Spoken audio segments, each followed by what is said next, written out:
आज लखनऊ में एक अपने ही सगे बेटे ने अपने बाप का मर्डर कर दिया। मर्डर भी इतने खतरनाक तरीके से किया कि देखने वालों की रूह कांप गई कि कोई औलाद इतना जालिम कैसे हो सकता है कि अपने ही बाप की इतनी क्रूर तरीके से हत्या कर दे।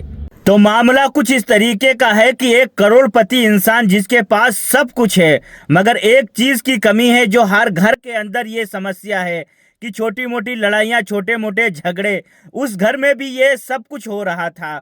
और जो है बाप को पता नहीं था कि ये छोटे मोटी रोक टोक हमारे मौत का कारण बन जाएगी।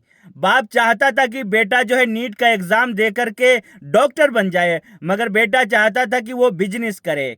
मगर बेटे को ये चीज़ पसंद नहीं आ रही थी कि बाप जो है रोक टोक कर रहा है। बाप चाहता था कि मेरे हिसाब से बेटा चले, मगर बेटा चाहता था कि हम अपनी मर्जी की ज़िंदगी जिए। मगर एक दिन ऐसी लड़ाई हुई कि बेटे के ऊपर खून सवार हो गया। उसके बाद बेटे ने अपने बाप की लाइसेंसी बंदूक निकाली और बाप के सर में गोली मार दी, और वो भी बहन के सामने, और बहन को धमकाया कि अगर तुमने बोला किसी को तो तुम्हारी भी जान ले लूंगा। उसके बाद जो बाप के साथ किया है वो सबसे ज्यादा डरावना है। सबसे पहले बाप की गर्दन काटी, उसके बाद बाप के कई सारे हिस्से किए। आधे हिस्से नीले ड्रम के अंदर डाल दिया और आधा इधर उधर फेंक दिया ताकि सबूत मिट जाए। उसके बाद थाने में जा करके एक जो है एफआईआर लिखवाई कि बाप मिसिंग हो गए हैं। पुलिस जांच की, जांच में पता चला कि बाप का कोई पता नहीं चल रहा है। उसके बाद 3 दिन के बाद जो घर से बदबू आनी चालू हुई तो पड़ोसियों को शक हुआ कि घर के अंदर लाश है। उसके बाद जब पुलिस अच्छी तरीके से घर की तलाशी लेती है तो घर के अंदर एक नीला ड्रम मिलता है जिसमें एक लाश होती है बिना सर की।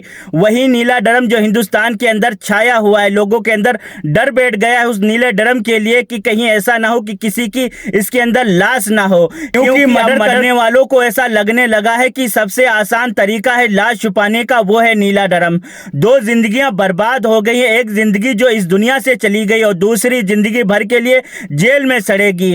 एक बाप जो अपनी औलाद के लिए इतना बड़ा साम्राज्य खड़ा किया करोड़ों का, उसके बाद पता चला कि उसी की औलाद ने उसकी जान ले ली। फिर उसके बाद पुलिस बेटे को ऊपर दबाव बनाती है कि जो है तुमने मर्डर किया है, तो बेटा इधर उधर की बातें करता है कि हमने मर्डर नहीं किया है, मगर पुलिस को यकीन नहीं होता। उसके बाद पुलिस फिर दबाव बनाती बेटे को ऊपर, फिर बेटा सकरता है कि हाँ हमने मर्डर किया है अपने बाप का इन वजहों से। वजह क्या थी? वही छोटी मोटी लड़ाइयाँ, छोटे मोटे रोक टोक जो बेटे को पसंद नहीं आ रहा था। बेटा चाहता था कि मैं अपने मर्जी की जिंदगी जीऊं, मगर बाप चाहता था कि मेरे हिसाब से बेटा चले, मगर ऐसा नहीं हुआ। वही हुआ जो नहीं होना चाहिए था। मैं यहाँ पर माँ बाप से कहना चाहता हूँ कि अपने बच्चों के ऊपर इतना दबाव मत डालो कि वो तुम्हारे मौत का कारण बन जाए या वो फिर अपनी मौत का कारण बन जाए। और मैं यहाँ पर लड़कों से कहना चाहता हूँ जो 15 से 25 साल की उम्र के हैं, ये मत समझो कि वो माँ बाप तुम्हारे ऊपर रोक टोक कर रहे हैं तो इसका मतलब वो तुम पर जुल्म कर रहे हैं, वो तुम्हारे अच्छे के लिए कह रहे हैं। ये बात शायद आज तुम्हें नहीं समझ में आए,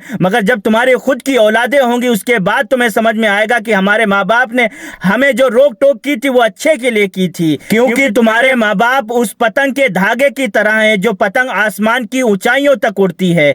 जैसे ही वो धागा टूटता है उसके बाद कुछ देर तक वो पतंग आसमान में तो उड़ती है, मगर जब जमीन पर गिरने लगती है उसके साथ, उस पतंग के साथ फिर क्या होता है तुम अच्छी तरीके से जानते हो। अल्लाह पाक ने कुरान में फरमाया है कि अपने माँ बाप के लिए दुआएं किया करो, क्योंकि तुम्हारे माँ बाप ने तुम पर बड़े एहसान किए हैं, बड़ी मुसीबतों से, बड़ी तकलीफों से तुम्हें पाला है। मगर आज की औलाद ये कहाँ समझती है। मगर माँ बाप तो चाहिए आज़ादी, वो आज़ादी जिसमें माँ बाप का तो नुकसान नहीं होता है, मगर सबसे ज़्यादा अगर नुकसान होता है तो वो तुम्हारा होता है। जब तक आज़ादी होती है तब तक नुकसान हो रहा होता है, वो तुम्हें समझ में नहीं आ रहा होता है, मगर जब समझ में आता है तब तक बहुत देर हो चुकी रहती है। बाकी आप लोगों का क्या कहना इस पे कमेंट करके ज़रूर बताएं। बाकी वीडियो आप लोगों को कैसी लगी है, हमारी वीडियो को लाइक करें और वीडियो को शेयर ज़रूर करें।